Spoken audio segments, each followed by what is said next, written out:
Hello good morning students. Lecture 4 है, subject पढ़ रहे हैं आप लोग मेजरमेंट एंड ऑटोमेशन। यूनिट 1 आप लोग की चल रही है। चलिए आज का टॉपिक है रिजोल्यूशन। ओके, कल सेंसिटिविटी थ्रेशोल्ड यहाँ तक हो चुकी थी। आज रिजोल्यूशन समझते क्या होता है ये टॉपिक। रिजोल्यूशन मीन्स आप लोग समझ रहे जैसे मोबाइल का, जैसे आप लोग जो भी वीडियो देखते हैं हम लोग, चाहे टीवी में, चाहे मोबाइल में या लैपटॉप में, किसी भी थ्रू, तो रिजोल्यूशन मीन्स पिक्चर को जो हाई क्वालिटी में हम लोग देखते हैं उसी को रिजोल्यूशन बोलते हैं। एक होता है लो क्वालिटी, फिर मीडियम क्वालिटी, फिर हाई क्वालिटी, तो वो रिजोल्यूशन वही होता है। तो देखिए डेफिनेशन क्या लिखना है, हम बताना है कि smallest increment an instrument can detect and display is called resolution. देखिए नहीं समझाऊंगा, बता रहे हैं कि स्मॉलेस्ट इंक्रीमेंट क्या होता है। कि आप लोग जैसे देखिए एग्जांपल लेते हैं कि जैसे 1 3 5 7 9, ठीक है। मान लीजिए 1 पे क्या है, अभी पिक्चर क्वालिटी एकदम लो है, कुछ समझ में नहीं आ रहा, धुंधला टाइप का है, तो चल रहा है लेकिन एकदम धुंधला है। फिर उसमें क्या किए देखिएगा कि हमने उसमें फिर 2 का इंक्रीमेंट किया। फिर देखिए और अच्छा क्वालिटी बढ़ाने के लिए फिर 3 से 5 में गए तो 2 का इंक्रीमेंट, फिर 5 से 7 में और इंक्रीमेंट करने के लिए 2 का। तो ये जो इंक्रीमेंट देखिए हो रहा है 2 का, यही है हमारा रिजोल्यूशन का वैल्यू यहाँ के, यानी कि रिजोल्यूशन का वैल्यू अगर बोलेंगे कितना है तो 2 है। इसे लिखे द स्मॉलेस्ट इंक्रीमेंट, जो भी स्मॉलेस्ट हो रहा है इंक्रीमेंट। और जैसे आप चाहेंगे कि 4 पे देखना तो नहीं पॉसिबल होगा, देखना चाहेंगे 6 पे तो पिक्चर क्वालिटी मतलब वहाँ पर चलेगा ही नहीं, वो सीधे बढ़ जाएगा। यानी कि 2 इनपुट बढ़ाना पड़ रहा है, इनपुट ये सब इनपुट वैल्यू, तब तो आपको आउटपुट मिलेगा पिक्चर क्वालिटी के रूप में। तो मतलब जितना भी आप दे रहे हैं मतलब इंक्रीमेंट, या हो सकता है फिर 1 2 3 जो आप देंगे 3 4 5 यहाँ बोलेंगे इस तरह एग्जाम्पल में कि 1 का इंक्रीमेंट हो रहा है। क्लियर। इसी तरह देखिए एक और सबसे बेस्ट और ईजी है आप लोग का, देखिए मोबाइल में जो देखते हैं 240 मेगापिक्सल, आप लोग समझ रहे होंगे, ठीक है। 240 देखते हैं जो कि एकदम लो रहता है, 144 उससे नीचे 240 लीजिए। फिर आता है 360 एक, ठीक है। उसके बाद एक आता है 480 भी। तो देखिए कितना का डिफरेंस आ रहा सब में, 120 का इंक्रीमेंट किए तो पिक्चर क्वालिटी बढ़ गया। ऐसा तो नहीं ना आप कभी सुने हैं कि 250 में भी चल रहा है, रिजोल्यूशन 250 में आ रहा है, 260 में आ रहा है, ऐसा वर्ड नहीं सुने। तो ऐसा नहीं सोचिए कि इसके बाद लगातार चलता है, इंक्रीमेंट बढ़ता है। इसमें भी देखिए वही चीज़ है, 360 और 480 के बीच में कितना का डिफरेंस है, 120 का। मतलब इसमें बोल सकते हैं कि जो स्मॉलेस्ट इंक्रीमेंट, इस तरह एग्जाम्पल लेंगे तीनों का तो 120 हो जाएगा सर। अब आप लोग समझ रहे होंगे कि जो भी डिफरेंस रहता है जितना इंक्रीमेंट किए बढ़ाए मतलब वो रिजोल्यूशन होता है सर। तो देखिए 10 इसी तरह दिखाया कि 10 यूनिट बढ़ाए, ठीक है, 10 यूनिट तो लो डेंसिटी, फिर इसमें 10 और जोड़े तो मीडियम डेंसिटी, मतलब मीडियम पिक्चर क्वालिटी दिख रहा है आपको, फिर 10 और जोड़े तो हाई। क्लियर, इस तरह आपको बताना है। और ये आता है जैसे 100 1000 मिलियन तक चलते रहता है ये, ऐसा नहीं कि बस 2 का ही इंक्रीमेंट है, 2000 का भी हो सकता है, 2 लाख का भी, 2 करोड़ का भी, इस तरह का होते रहता है। इसलिए ये सब यहाँ पर लिखना रहता आता ऑब्जेक्टिव में भी कि कहाँ तक होता है, तो 100 1000 मिलियंथ तक रिजोल्यूशन बढ़ा सकते हैं हम लोग।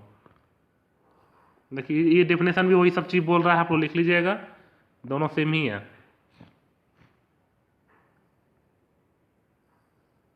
अब नेक्स्ट टॉपिक है डेफिनेशन ऑफ रिपीटेबिलिटी।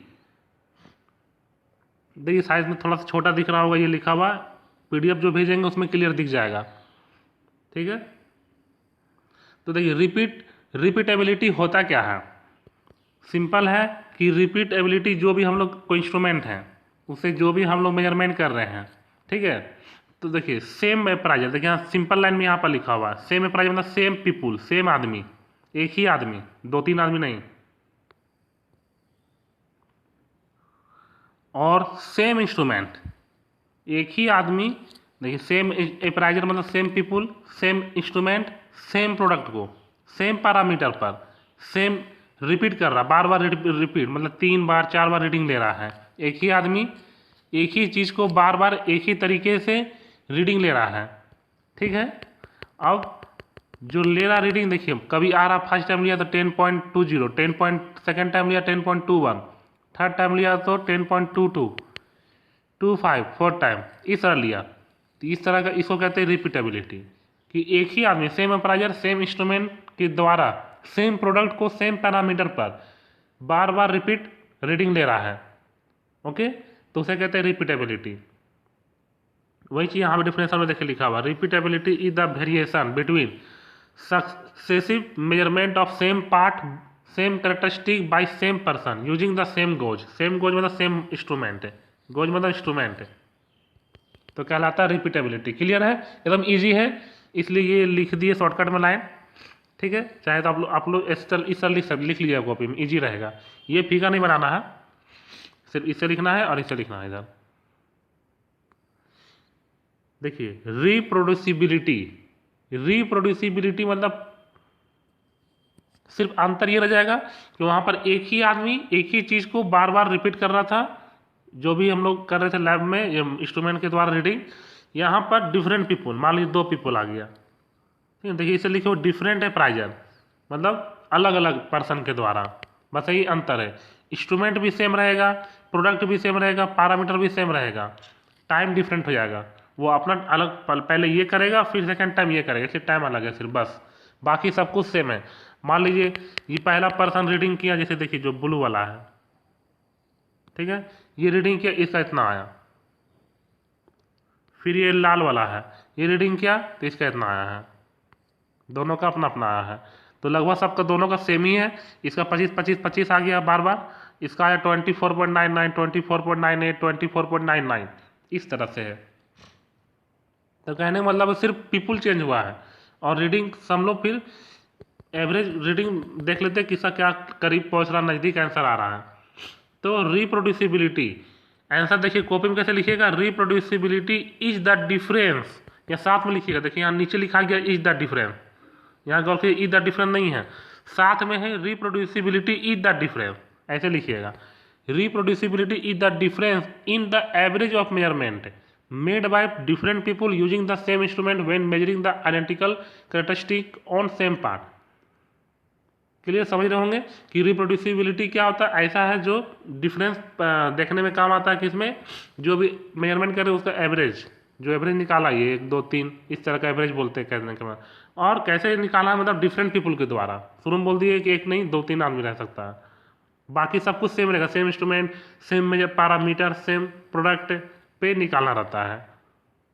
और उसमें रिपीटेबिलिटी में एक ही पर्सन के द्वारा बार बार रिपीट होता है, इसमें रिपीट होता है बार बार लेकिन डिफरेंट पीपल के द्वारा, बस दोनों में यही अंतर है। क्लियर, चलिए नेक्स्ट टॉपिक है लीनियरिटी। लीनियरिटी का मतलब है, देखिए it is normally desirable that the output reading of an instrument is linearly proportional to quantity being measured. अब देखिए क्या इसका मतलब है, जो भी आउटपुट आ रहा हमारा, ठीक है, कोई भी इंस्ट्रूमेंट के द्वारा रीडिंग लेंगे तो आउटपुट जो भी आएगा और एक ऑलरेडी पहले से मेजरमेंट किया हो रहा था, ट्रू वैल्यू जिसे कहते हैं, ठीक है। देखिए यहाँ पर लिखा हुआ लास्ट में quantity being measured. Quantity being measured का मतलब ऑलरेडी ट्रू वैल्यू, ऑलरेडी जो मेजरमेंट वैल्यू रहता है वो दोनों आपस में प्रोपोर्शनल रहेगा, तो वो लीनियरिटी कहलाता है। मतलब जो भी आउटपुट आए, इसलिए लिखे रहिए आउटपुट रीडिंग ऑफ इंस्ट्रूमेंट, जो भी आउटपुट आएगा आपका वो directly proportional to true value या क्वांटिटी बीइंग मेजर्ड, जो पहले से मेजर किया हुआ है, ठीक है, उसके प्रोपोर्शनल रहता है ये वैल्यू। यहाँ लिख लीजिए क्वांटिटी बीइंग मेजर, माने पहले से जो मेजरमेंट किया हुआ है, इज कॉल्ड लीनियरिटी। जैसे मान लीजिए ट्रू वैल्यू आपका है 5, यहाँ देखिए टेबल बनाए हुए, तो आपका ऑब्जर्वेशन आप भी किए तो 5 आ गया। फिर 10 है तो 10.0 बनाया आपका, तो लगभग सेम ही है। 15 है तो 15 आपका भी आ गया। 20 है तो 19.99, 25 तो 25, इस तरह का नहीं मतलब है। 0.01 का डिफरेंस रहे तो कोई मतलब नहीं, लगभग वही रहता है, या तो आगे या तो पीछे। इस तरह ग्राफ देखिए थोड़ा सा धुंधला लग रहा है आपको, देखिए ये जो ग्राफ है ये है स्टैंडर्ड वन ट्रू वैल्यू वाला, पहले से जो मेजरमेंट किया हुआ, और ये जो ग्राफ है जो हम प्रैक्टिकली किए हैं ये वो लाइन है। तो देखिए दोनों लीनियर ही है, लीनियर मतलब एकदम स्ट्रेट दोनों अगर है तो सेम रहेगा, और देखिए दोनों इसलिए सेम हुआ कि दोनों का वैल्यू भी सेम आ रहा है। मान लीजिए देखिए पॉइंट यहाँ ही है, 0.01 का अंतर तो कोई मतलब नहीं रहता, पॉइंट सेम मिलता है ग्राफ में, तो मतलब लीनियर है। इस तरह इसका लाइन इस तरह, तो इसका लाइन इसी तरह रहेगा। ऐसा नहीं कि इसमें 5 आ रहा था, बताया था कि पहला 5 आया तो इसका आ गया 4.6, तो इधर आ जाएगा थोड़ा, तो लाइन ऐसे वैसे ऐसे भागने लगेगा तिरछा, तो इस तरह भी नहीं है। कहने का मतलब लीनियर मतलब लीनियरिटी का मतलब है प्रोपोर्शनल रहेगा एकदम, जो स्टैंडर्ड वैल्यू ओरिजिनल वैल्यू है उसका प्रोपोर्शनल सेम रहता है लगभग लगभग, तो वो कहलाता है लीनियरिटी। आप ये ग्राफ मत बनाइएगा, सिर्फ ये लिख दीजिएगा, ये टेबल बना दीजिएगा, ठीक है। लीनियरिटी के लिए इतना लिखना जरूरी है, रेड टेबल। ओके, चलिए आगे बढ़ते हैं अब। डायनामिक कैरेक्टरिस्टिक्स सिलेबस देख लीजिएगा आप लोग। स्टैटिक कैरेक्टरिस्टिक्स में जितना भी टर्म था, टॉपिक था, सब कंप्लीट हो गया आप लोग का। अब है आप लोग का नेक्स्ट टॉपिक इसी चैप्टर में, यूनिट 1 में, डायनामिक कैरेक्टरिस्टिक। देखिए उसमें डेफिनेशन क्या लिखाए थे हम। स्टैटिक कैरेक्टरिस्टिक्स याद होगा तो वो समय के साथ चेंज नहीं होता था, जो भी इंस्ट्रूमेंट का रीडिंग था। The set of criteria defined for instrument which are changes rapidly with time is called dynamic characteristic. जो समय के साथ चेंज हो जाए, ठीक है, मेजरमेंट जो भी इंस्ट्रूमेंट का जो वैल्यू लेते थे हम लोग, वो समय के साथ चेंज हो जाता है, तो वो कहलाता है डायनामिक कैरेक्टरिस्टिक। जैसे कि देखिए थर्मोमीटर आप लोग यूज करते हैं, फर्स्ट टाइम आप लोग रीडिंग कीजिएगा, मान लीजिए आपको फीवर है, तो फर्स्ट टाइम रीडिंग कीजिएगा तो मान लीजिए आ गया आपका 90 डिग्री सपोज। सेकेंड टाइम फिर कीजिए तो डिफरेंट आ जाएगा, तुरंत रैपिडली चेंज, मतलब तुरंत समय के साथ तुरंत चेंज हो जाएगा। मान लीजिए तुरंत आ गया, मान लीजिए 95 बता दिया या 88 बता दिया या 87, तुरंत सेम रीडिंग तो नहीं बताएगा, तो वो कहलाता है डायनामिक कैरेक्टरिस्टिक्स का एग्जाम्पल, ठीक है। एग्जाम्पल आप लिख सकते हैं थर्मोमीटर। यहाँ पर वही चीज लिखे हुए हैं, in several application the measurement system are subjected to input which are not static, जो स्टैटिक नहीं होता, मतलब जो बदलता ही नहीं, but dynamic in nature, which means input vary with time, input change होते रहेगा हमेशा, और इनपुट चेंज हुआ तो आउटपुट भी आपको चेंज ही मिलेगा, ठीक है। सिंस द पूरा लिखना है ये line, since the input varies from instant to instant, मतलब स्टेप बाय स्टेप जैसे जैसे एकदम इनपुट चेंज होता है, सो डज द आउटपुट, मतलब कि आउटपुट भी चेंज होता है।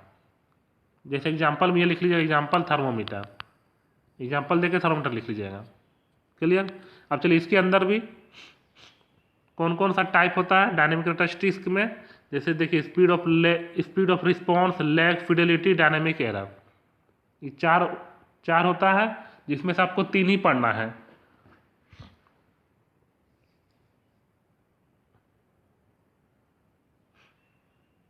ये सिर्फ 4 को लिख लीजिएगा, कौन कौन सा होता है। देखिए सिलेबस में भी आपका नाम लिखा हुआ रहेगा ये सब, ठीक है। अब उसमें से पढ़ना है, सिर्फ जो जो पढ़ना वो बताएंगे सिलेबस में, जो मतलब कि थोरली पढ़ना डिटेल में। Speed of response, speed of response is defined as the rapidity with which an instrument और measurement system response to change in measured quantity. देखिए इसका मतलब क्या है,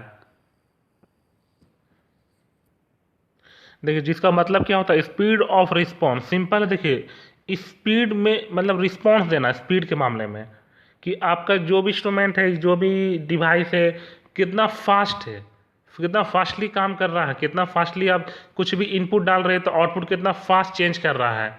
जैसे कि एग्जाम्पल के रूप में आप फ़ोन ही ले लीजिए, मोबाइल अपना, जैसे आप अचानक से कभी व्हाट्सअप खोले, तुरंत आपको मन कहेंगे नहीं इसे बंद कीजिए, तुरंत बंद करके आपको तुरंत खोलना फेसबुक, या तुरंत फ़ोन आ रहा है या फ़ोन करना किसी को, तो तुरंत फास्ट क्विकली, मतलब कि आप तो और सिर्फ बटन दबाए तो कितना डिवाइस जो भी आपका है कितना फास्टली काम कर रहा है, मतलब स्पीड ऑफ रिस्पॉन्स आप समझ रहे होंगे कि स्पीडली, रेपिडिटी, तुरंत, रेपिडिटी मतलब फास्टली एकदम काम करना तुरंत, ठीक है।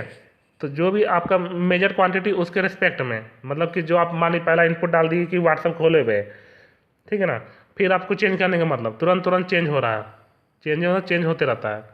रिस्पॉन्स टू चेंजेस कहने मतलब speed of response defined rapidity with, मतलब तेजी से क्या बदल होते रहता है। विच एन इंस्ट्रूमेंट, जो भी इंस्ट्रूमेंट या मेजरमेंट कर रहे सिस्टम का, ठीक ना, वो रिस्पॉन्ड करता है, और जो किसके रिस्पेक्ट में करता है चेंज करते रहता है। मेजर क्वांटिटी मतलब कि पहले आप एक बार व्हाट्सअप खोले, ऑन किए, ओपन किए, तुरंत आपको एकदम बीच का बटन से बंद करना है शॉर्टकट में, तो वहाँ से तुरंत उसको क्लिक करेंगे, तो वहाँ से ऑफ होकर तुरंत आपको फेसबुक ओपन करना है, तो वहाँ से ओपन कर लिए। तो मतलब फास्टली अगर हैंग हो रहा है, जो भी हो रहा था, फिर आप लोग बोलते हैं कि स्लो चल रहा है, वो स्पीड ऑफ रिस्पॉन्स एग्जाम्पल फिर नहीं आएगा। मतलब तेज़ी से काम करना, ये सब स्पीड ऑफ रिस्पॉन्स का काम है कि कितना तेज़ी से, मतलब कि रेपिडेटिव चेंज कर रहा है, आउटपुट तुरंत फट तुरंत चेंज करना, वो स्पीड ऑफ रिस्पॉन्स कहलाता है। क्लियर है? ये था आप लोग का, यहाँ तक आज रहने दीजिए, आगे फिर पढ़ाएंगे कल कि फिडेलिटी क्या होता है, डायनेमिक एरर क्या होता है, आगे जितना भी टॉपिक है। चलिए, तो आज यहाँ तक लिख लीजिएगा, 2-2 लाइन का सिर्फ लिखना रहता है, ठीक है ना, ये सब डेफिनेशन। Thank you.